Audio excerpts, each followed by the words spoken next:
ETF index mutual funds నేర్చుకుని stock మార్కెట్లో రాణించాలనుకుంటున్నారా? వెంటనే ఈ నెంబర్కి కాల్ చేయండి.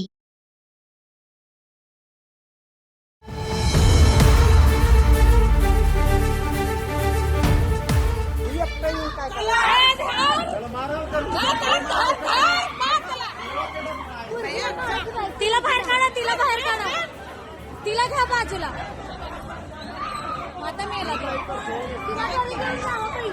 నమస్తే, welcome back to Suman TV. ప్రస్తుతం మనతో పాటు ఉన్నారు consumers affairs committee chairman Mandari Krishna Reddy గారు. నమస్తే సార్. నమస్తే మేడం. సార్, పూణే మహారాష్ట్రలో జరిగిన ఇన్సిడెంట్ మీరు చూసే ఉంటారు ఆ వీడియోని. మరి ఇంటర్ సెకండరీ చదివే అబ్బాయి స్కూల్కి వెళ్ళే అమ్మాయి అంటే కత్తితో పట్టుకొని ప్రేమిస్తావా నేను చంపేయాలా అంటే అసలు పిల్లలు ఆ ఏజ్లో ఎట్లా తయారవుతున్నారు? మరి పేరెంట్స్ ఏం చేస్తున్నారు? అంతవరకు వచ్చారు అంటే ఎఫెక్ట్ సోషల్ మీడియా ఎఫెక్ట్ అంటారా, మరి సొసైటీ ఎఫెక్ట్ అంటారా? ఒకసారి ఆ వీడియో చూస్తే మీకే అర్థమవుతుంది. దాని గురించి ఏం చెప్తారు సార్? ఇంతకన్నా ఘోరమైన విషయాలు మన ఆంధ్రప్రదేశ్లో జరిగాయి. చాలా విషయాలు. చంపేసిన కేసులు, 10th క్లాస్ అమ్మాయిల్ని చంపేసిన కేసులు. ఎస్, నువ్వు ప్రేమిస్తావా చస్తావా అని చెప్పి బెదిరించి మరీ పీక కోసేసిన కేసులు, కత్తితో పొడి చేసిన కేసులు అనేకం జరిగాయి. భారతదేశంలో ఇది వాళ్ళ కామన్గా జరిగేటువంటి పరిస్థితి ఏర్పడింది. అటు వెస్ట్రన్ కంట్రీస్ లాగా పూర్తి అవగాహన శక్తి అన్నా మనం పెంచుకోలేకపోతున్నాం. ఇటు ఇండియన్ కల్చర్లో ఉండేటువంటి సాంప్రదాయాలన్నీ తెలుసుకొని మర్యాద, ఇతరుల పట్ల మనం ఉండాల్సిన పరిస్థితి, క్రమశిక్షణ అనేది మనం మర్చిపోతున్నాం. దీనికి ఉదాహరణగా ఇవాళ మహారాష్ట్రలోని సతారాలో జరిగినటువంటి ఈ సంఘటన. ఆ అమ్మాయి 10th క్లాస్ చదువుతోంది, అతను ఇంటర్ కంప్లీట్ చేశాడు. ఇద్దరు ఒకే కాలేజీలో ఉంటున్నారు. ఆ అమ్మాయి వెంటపడుతున్నాడు, నేను నిన్ను ప్రేమిస్తున్నాను, నన్ను ప్రేమించు. ప్రేమించడం అనేది ఒక హక్కు కాదు. నువ్వు ప్రేమించడం నీకు హక్కు కావచ్చు, ఇతరులు నిన్ను ప్రేమించాలనేది అది నువ్వేలా చెప్తావు? నీకు ఒక ఇష్టం ఉన్నట్టుగానే వాళ్ళకు కూడా ఒక ఇష్టం ఉంటుంది కదా. కాబట్టి అవతల వాళ్ళకి ఇష్టమైతేనే ప్రేమిస్తారు. బలవంతంగా చేసేది ప్రేమ కాదు. అసలు కాపురమే బలవంతంగా చేయలేని పరిస్థితి ఏర్పడుతుంది, ఇంకా ప్రేమ ఎలా బలవంతంగా వస్తుంది? ఇవాళ జరుగుతున్న అనేక రకాల విధ్వంసాలకి ఇదే కారణం. తెలుసుకోలేకపోవడం. ఇతరుల మనసు గెలుచుకోవాలి. ప్రేమ అంటే మనిషి కాదు, ప్రేమ అంటే మనసు. అవతలి వాళ్ళ మనసును మనం గెలుచుకొని, అవతలి వాళ్ళ ఇష్టాన్ని మనం గెలుచుకొని, అవతలి వాళ్ళ నుంచి నోట్లోంచి మనల్ని ప్రేమిస్తున్నామని చెప్పేటట్టుగా మనం చేసుకోవాలి తప్ప బలవంతంగా కత్తులు పెట్టో, లేకపోతే తుపాకీ చూపించో, ఏదో మరొక రకంగా బలవంతం చేసో, వాళ్ళ మీద శారీరకంగా లేకపోతే ఇంకో రకంగా వాళ్ళని మనం బలవంత పెట్టి మనం ఏ రకంగా కూడా వాళ్ళతో ప్రేమించాలని చెప్పించడం అనేది అది సరైన పద్ధతి కాదు. ఆ పద్ధతిలో ఏ ప్రేమ సక్సెస్ కాదు. తాత్కాలికంగా భయంతో చెప్పినా అది కొన్ని సెకండ్లు మాత్రమే, కొన్ని నిమిషాలు మాత్రం ఉంటుంది తప్ప ఆ తర్వాత ఉండే అవకాశం లేదు. ఇక్కడ ఇంకొకటి సార్, వయసు చూడండి అబ్బాయిని చూస్తే. అసలు మరి ఇంటర్ సెకండ్ ఇయర్ అంటే మరి ఏంటి అంట ప్రభావం, ఇది ఏం ఇంపాక్ట్ పడుతుంది? మీరు ఇంటర్ సెకండ్ దాకా పోతున్నారు, 7th క్లాస్లో 8th క్లాస్లో ఇలాంటి సంఘటనలు జరుగుతున్నాయి. 7th అంటే ఎంత ఉంటుంది? 12-13 ఏళ్ల వయసులో, 15 ఏళ్ల లోపల వయసులోనే జరుగుతున్నాయి ఇవి. కారణం ఇమ్మెచ్యూరిటీ ఒకటి, రెండోది తల్లిదండ్రుల కేర్లెస్నెస్ ఒకటి, మూడోది ఏమిటంటే ఫోన్ల ప్రభావం. ఈ ఫోన్లు వచ్చిన తర్వాత, ఆండ్రాయిడ్ ఫోన్ వచ్చిన తర్వాత అలా నొక్కంగానే ఇలాగా దాంట్లో అనేక రకాల వీడియోలు, అశ్లీల వీడియోలు అన్నీ కనపడుతూ ఉన్నాయి.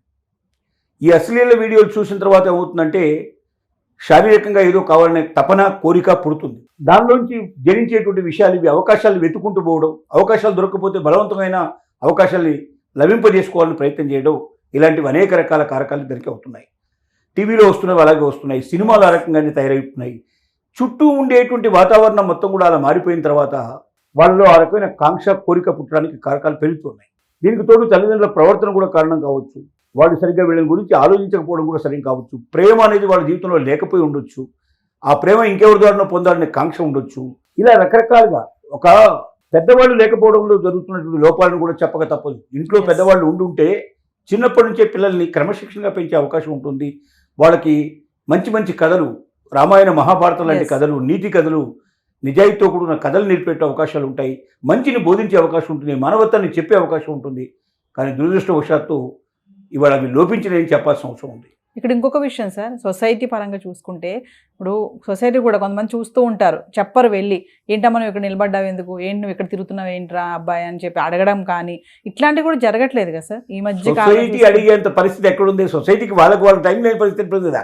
టైం దొరికితే చాటింగ్ చేసుకుంటూ కూర్చునే పరిస్థితి, టైం దొరికితే ఇవాళ మీరు ఎవరి చేతిలో చూడండి ఫోన్ లేని వాడు ఎవరైనా ఉన్నారా? లేరు. చివరికి మనకు పని మనుషుల చేతుల్లో కూడా ఫోన్లు ఇవాళ మోగుతున్నాయి. ఎస్. వాళ్ళు మాట్లాడుతున్నారు. అంటే వాళ్ళకు ఉండకూడదని కాదు ఇక్కడ విషయం. చదువు సరిగ్గా రాని వాళ్ళు కూడా, ఎస్. వాళ్ళకు జీవితం లోపల బతకడం కోసం పనిచేసుకునే వాళ్ళు కూడా ఫోన్ని తప్పనిసరిగా చేసుకొని టైం దొరికినప్పుడల్లా ఫోన్లో మాట్లాడుతూ కూర్చునే పరిస్థితి ఏర్పడుతుంది. ఇంకొంచెం ఆండ్రాయిడ్ ఫోన్ ఉండేవాడైతే చాటింగ్ చేసుకోవడం, లేకపోతే ఇంకా రకం చూసుకుంటూ కూర్చునే పరిస్థితి ఏర్పడుతుంది. ఇంట్లో 5 ఉంటే 5 దగ్గర 5 ఫోన్లు ఉంటాయి. 5 ఎవరి పని వాళ్ళు చేసుకునేటువంటి సిచ్యువేషన్ ఏర్పడింది. ఒకప్పుడు ఈ ఫోన్లు లేవు. ఒకరికొకరు కూర్చొని మాట్లాడుకునేవాళ్ళు, ఆత్మీయంగా వాళ్ళకున్న సమస్యలు చెప్పుకునేవాళ్ళు. ఆ సమస్యల్లోంచి వాటికి సొల్యూషన్స్ కూడా అప్పటికప్పుడే దొరికే అవకాశాలు ఉండేవి, ఎస్. సలహాలు దొరికేవి. ఆ రకంగా జీవితకు ఒక గమ్యాన్ని, ఒక లక్ష్యాన్ని నిర్దేశించుకొని ముందుకు పోవడానికి అవకాశం దొరికేది. ఇప్పుడు వ్యక్తి ఒంటరివాడైపోయాడు. ఒంటరివాడైన వ్యక్తి ఎవరికి వాడే నిర్ణయాలు తీసుకుంటున్నాడు తప్ప ఆ నిర్ణయాలు సంప్రదించి తీసుకునే నిర్ణయాలు కావివి, సామూహిక నిర్ణయాలు కావివి. కాబట్టి ఆ క్షణంలో తనకు తోచిందే అది కరెక్ట్ అనేట్లు భావనలో ఉన్నాడు. సమాజం ఉంటుంది, ప్రపంచం ఉంటుంది, భవిష్యత్తులో ఏం జరుగుతుంది ఇవన్నీ అవసరం లేదు. ఇవాళ మనకి ఈ శతాలలో జరిగిన సంఘటన 18 ఏళ్ల యువకుడు 15 ఏళ్ళు కూడా ఇంకా పూర్తి చేయనటువంటి అమ్మాయిని, 14-15 ఏళ్ల లోపు ఉండే అమ్మాయిని కత్తి పెట్టి నువ్వు నన్ను ప్రేమిస్తావా లేదా అని చెప్పి అందరూ చూస్తుండగా చెప్పగలిగేటువంటి పరిస్థితి ఏర్పడిందంటే ఇది ఎటుపోతుంది సమాజం ఆలోచించాలి. ఇంకా భవిష్యత్తులో రక్షణ లేని పరిస్థితి ఏర్పడుతుంది. ఇప్పుడు అమ్మాయిలు కూడా ఆ రకంగా ప్రవర్తించే పరిస్థితులు కూడా ఏర్పడుతున్నాయి. అబ్బాయిలే కాదు, అమ్మాయిలు కూడా జుగుప్సాకరంగా ప్రవర్తించేటువంటి వాడు తయారవుతున్నారు. ఇవాళ కొన్ని రోజులు పోయిన తర్వాత ఈ సంఘటన అమ్మాయి చేసినా ఆశ్చర్యపడాల్సింది. అబ్బాయిని పట్టుకుని నన్ను ప్రేమిస్తావా లేదని అడిగేటువంటి రోజులు కూడా అతి దగ్గరలో ఉన్నాయని అనిపిస్తుంది. రోజులోకి సమాజం మారుతున్న పరిస్థితి చూస్తే ప్రేమించడం అనేది బలత్కారంతో వచ్చేది కాదు, ఫోర్స్తో వచ్చేది కాదు, బలవంతం చేస్తే వచ్చేది కాదు. ప్రేమ అనేది మనసులోంచి పుట్టుకు రావాల్సింది, గుండె తన్నుకొని మనసులోంచి రావాల్సినటువంటి పరిస్థితి. అది ఇష్టపూర్తిగా రావాల్సింది, మనసులోంచి రావాల్సింది. కాబట్టి ఎవ్వరు కూడా మీరు బలవంతం చేస్తూనో, మీరు కత్తులు పెట్టి బెదిరిస్తేనో, మీరు బాంబులు పెట్టి బెదిరిస్తేనో వచ్చేది కాదు ప్రేమ. ఈ రకమైనట్లు మూర్ఖత్వంలో ఉండేటువంటి వాడు ఎప్పటికైనా సరే తప్పనిసరిగా సమాజం చేత అసహించుకోబడే పరిస్థితి ఏర్పడుతుంది. ఆ తర్వాత అమ్మాయి తల్లిదండ్రులు ఊరుకోరు ఖచ్చితంగా. ఇప్పుడు అబ్బాయి పైన పోక్సో చట్టం కూడా, పోక్సో చట్టం పెట్టారు. పోక్సో చట్టం అంటే లోపలికి వెళ్ళాడంటే ఇంకా వాడికి చదువు లేదు, రేపొద్దున ఉద్యోగం రాదు, ఇక వాడి జీవితంలో ఇక రకంగానే ఆవార తయారయ్యే పరిస్థితి ఏర్పడుతుంది. రేపొద్దున జైలుకి వెళ్ళి వచ్చిన తర్వాత కూడా వాడి జీవితం నరకప్రాయం అయ్యే పరిస్థితి ఏర్పడుతుంది. అంటే ఇంత చిన్న వయసులోనే, మగ వయసులోనే జీవితాన్ని నాశనం చేసుకునే పరిస్థితి ఏర్పడుతుంది. కాబట్టి ప్రతి తల్లిదండ్రి దీన్ని దృష్టిలో పెట్టుకోవాలి. తమ పిల్లలు ఏం చేస్తున్నారు, ఎటు వెళ్తున్నారు, వాళ్ళ ప్రవర్తన ఎలా ఉంటుంది, వాళ్ళ గురించి ఆలోచించడం చాలా అవసరం.